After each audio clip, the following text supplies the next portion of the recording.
Good evening, and my name is Ann Winkle, and this is my EDL 853 case study, Module 13. And here we go. So to begin, the reporting of the case. Establishing what occurred. So basically what happened was a student named Miguel that attends Nottingham High School got injured during a football game, and the incident caused a spinal injury and left him paralyzed from the waist down, and he needed a wheelchair. So he was out of school for a while, and then before returning, Miguel, the parents, and the counselor, Ms. Guzman, met to discuss his wheelchair use and needing access to classrooms. But they stated that they didn't want any other accommodations. And then after he returned to school, Miguel had a meeting with Ms. Guzman where she told him that he was being removed from his biology class, which was a college prep class, since it wasn't wheelchair accessible, and he would be put into another science class so he could still graduate, but it wasn't a college prep class or college prep biology class. The next day, Miguel's mom contacted me, the principal, very upset and demanding a meeting. At the meeting, she asked why Miguel was being removed and explained why he needed this class, because it was for his college prep. And then during the meeting, a lawyer shows up for the family, representing the family, and asked about if I was familiar with Section 504 and FAPE and giving Miguel his student rights. And that's the gist of what happened. When did this happen? It was after football season because he was injured during the final state championship game. It was after the 1960s because it was mentioned in the article. And then it was Miguel's sophomore year. Where is this occurring? Nottingham High School. It's a community of Dover in the Dover Unified School District. And it was a school that was not fully up to code in terms of state and federal standards required to accommodate individuals with disabilities. Who is involved? We have a lot of people. We have the principal, me. I'm the principal of Nottingham High School. I presented Miguel with a special trophy before he came back from being injured to show his commitment to the football team in school.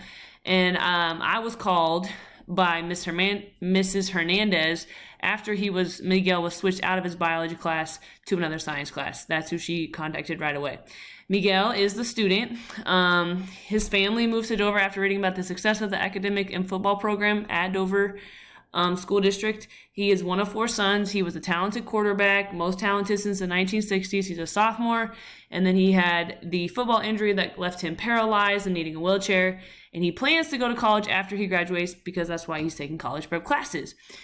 Now, Ms. Guzman, she's a counselor, and she met the parents before Miguel's return, and they discussed what all he would need and that it was just the wheelchair access. And then she is the one that removed Miguel from the biology class since it didn't have wheelchair access and replaced that class with another science class that was still a graduation requirement but not college prep. And then Mrs. Hernandez, that is the mother of Miguel, and she was the one that met with me, Ms. Guzman, before Miguel's return to school, said they didn't need any additional accommodations, and called me upset after the signs changed and asked to meet, which happened, and that's when the lawyer showed up. Who might be involved a little more moving forward would be the lawyer, Howard Carey, and he showed up to the meeting and asked me what I knew about Section 504 and FAPE and reminded me that his client has a right to FAPE and access to that biology class.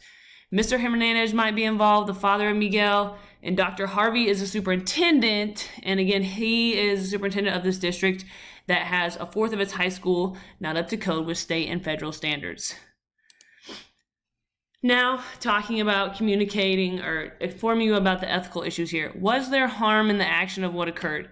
Miguel was removed from the college prep class due to the location of the class rather than his ability to be successful. There's no physical harm, but it is unethical to remove him from this class based on the inconvenience of the location and not his ability to be successful. Does the action break any laws? Yes. Based on Section 504 of the Rehabilitation Act of 1973, Miguel cannot be denied access to FAPE based upon his physical impairment. It is the school's responsibility to develop a 504 plan to meet Miguel's unique educational needs. So the law was being broken, Section 504 and FAPE and IDEA, and it kind of just domino effects on that. Was there a breach of contract, discrimination, and harassment? The case study clearly highlights an example of discrimination based upon Miguel's physical impairment. So that is all the details. Now let's kind of put it all together and synthesize here. So all the details in one sentence. Miguel, a student athlete at Nottingham High School, who was recently physically impaired and in a wheelchair due to a football injury, has been denied his right to take a college prep biology class since that classroom doesn't have wheelchair access and has caused a legal situation to start up. Now let's talk about the facts we know about the main 4 people. Me, I am the principal. I think highly of Miguel because I got him that trophy. I was called to a meeting with Mrs. Hernandez about being switched out of the biology and into this other class. Miss Guzman is the counselor. She met with the parents before he came back and then met with Miguel after, since the wheelchair accessible class, or the class was not wheelchair accessible. Excuse me.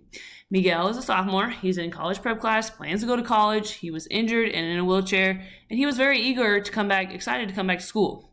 Mrs. Hernandez is Miguel's mom, made an appointment to meet with a counselor before he returned, and again said that didn't need anything except wheelchair access to rooms, and then called after the science class switch wanting a meeting ASAP, and then her lawyer showed up.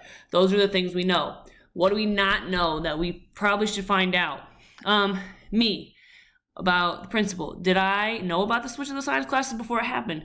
Did I know about the initial meeting between the parents, Miguel and Miss Guzman? Do I have much knowledge and experience with 504s and wheelchair access? Miss Guzman, what do we need to know more about? How educated is she on Section 504 and special education as a whole? Did she document the steps she's taken with the meeting with the family and meeting with Miguel? Did she explain 504 services and that process to the family at the first meeting? Miguel, was he upset about the change of the classes? Did he really want the college prep class? That's something we might want to find out. Mrs. Hernandez, does she understand the 504 processes and services available for her son now that he's in a wheelchair and physically impaired? That's kind of the things that could still be brought to question.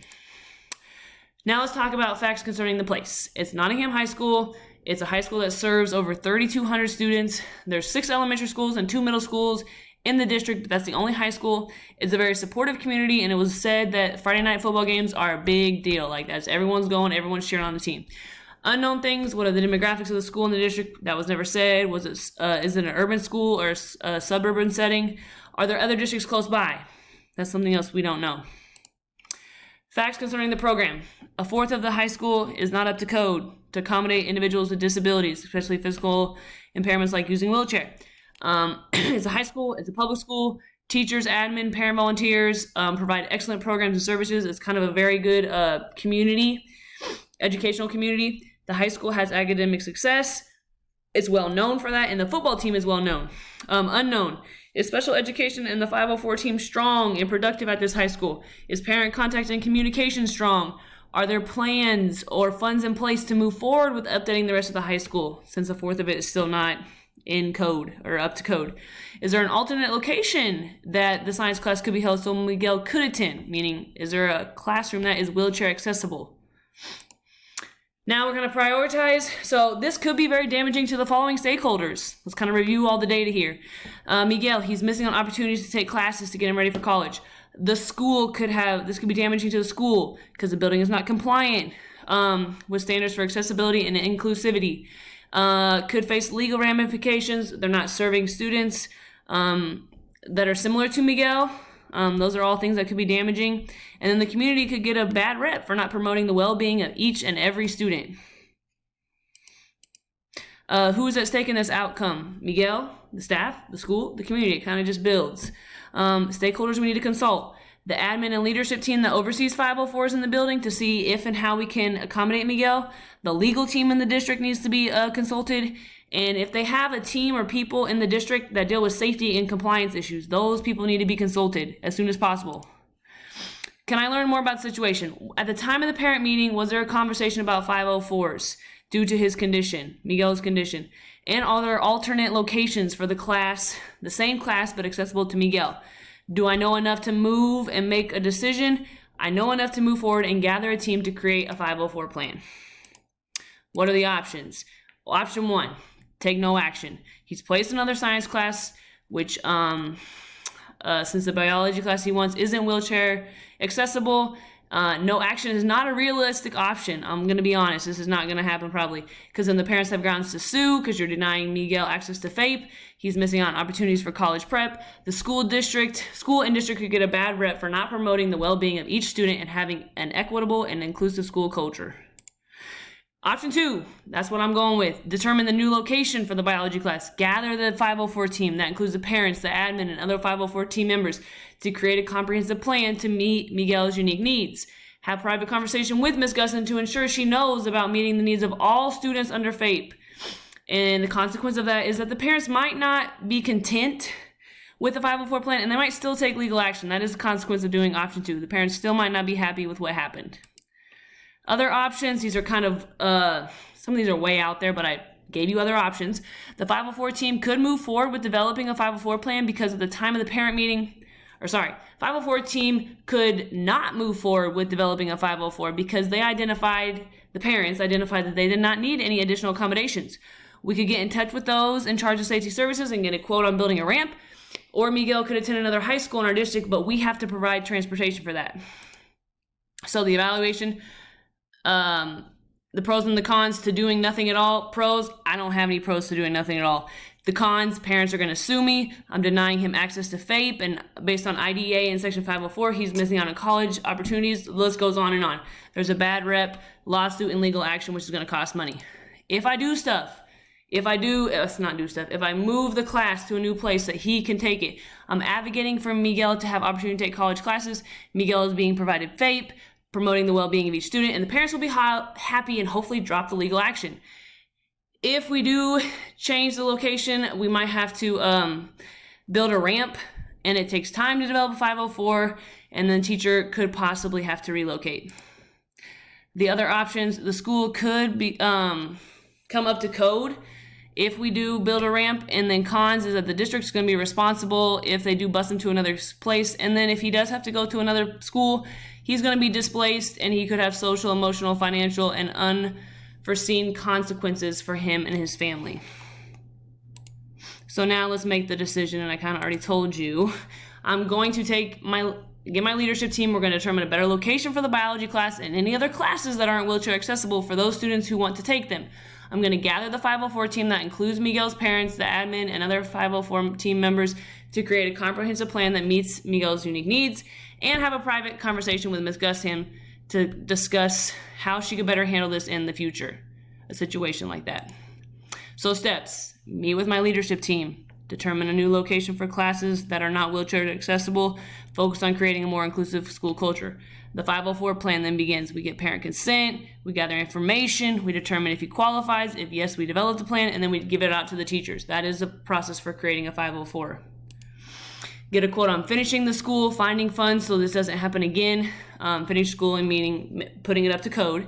I'll have to meet with the superintendent, board members, and other community members and stakeholders, discuss how to get funds to get this project rolling, and then have a private conversation with Ms. Gustin. This is the most important part. Treat it like a learning moment, not a disciplinary action. We need to know what she does know and doesn't know about FAPE, Section 504, IDEA, Special Education Regulation Services, all those things. If she needs educated, we need to find resources and means to do that. And then maybe plan some professional learning around FAPE and special ed for all staff for the future. To avoid negative outcomes, I need to collaborate with the parents in the 504 process, document everything, collaborate with the legal team, and then look into updating the building and training the staff so these things don't happen in the future in terms of not having wheelchair access to certain classrooms. And if support staff and staff in general know about FAPE 504, maybe this won't happen in terms of denying a student the right to what he deserves. And then plan B, use only if I have to, will be to look into Miguel taking this biology class online or remote. I mean, we dealt with it with COVID. You could take it anywhere. Or see if a surrounding school district could offer him this class online or in person as long as they have wheelchair access to it. And those are my options. Here's my one reference. I hope you enjoyed my case study. I learned a lot about special ed and what all goes into just something like this, just a physical impairment, and how important it is that we give all students equal access to all education and resources. I hope you enjoyed, and have a good evening.